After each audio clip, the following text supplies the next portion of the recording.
Zimbabwe's President Robert Mugabe has defied expectations and has not resigned from office. In his speech to the nation, Mugabe acknowledged there were several understandable issues, but called for a return to normality.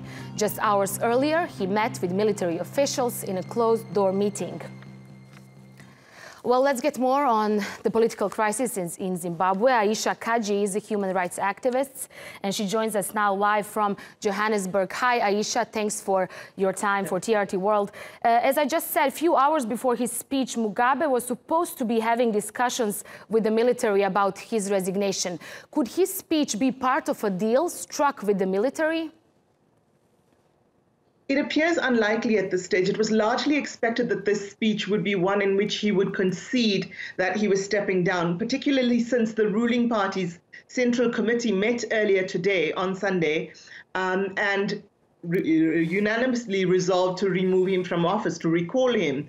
And also in view of the tens of thousands of Zimbabweans calling for his ouster in the streets of Harare yesterday, it was expected that he would say he was stepping down. Instead, he appeared to be very much in control, despite the presence of military commanders at his shoulder. And he actually insisted on shaking each one by the hand before commencing his speech, which was slightly sinister and underlined the fact that he's still their commander-in-chief.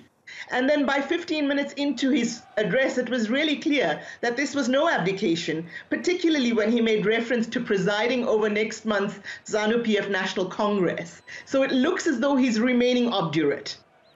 And it's quite a masterly stroke, because it leaves the commanders and former Vice President Mnangagwa at point nonplus. They've been at pains to emphasize that the army takeover of power is temporary, that they're acting in alignment with the Constitution, etc. So they've been really careful thus far, and he has capitalized on this. So what's actually happening now with the impeachment proceedings? Is this likely to go ahead? Yes, I think so.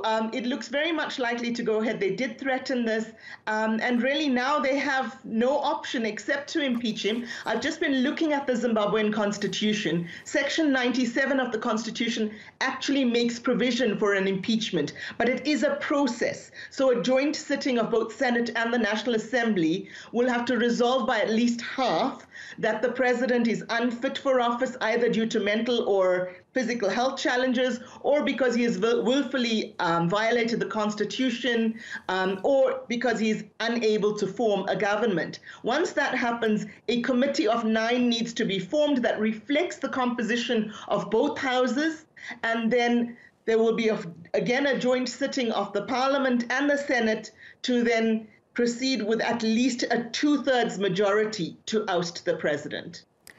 And my last question, Ayesha, is this entirely a matter to be dealt internally, or can the African Union be of any help in ensuring the stability in Zimbabwe in the upcoming days? What can we expect? More protests?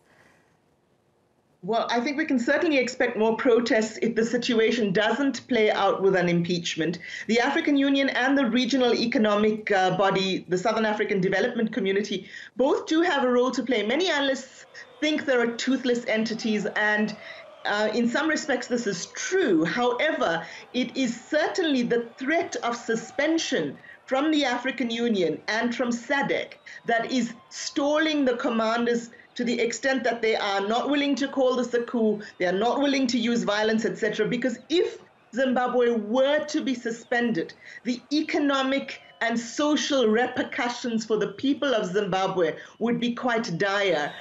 Intra-regional trade would be stymied, fuel supplies, power supplies, and food supplies would be compromised, and the already weak economic situation of Zimbabwe would perhaps totally collapse.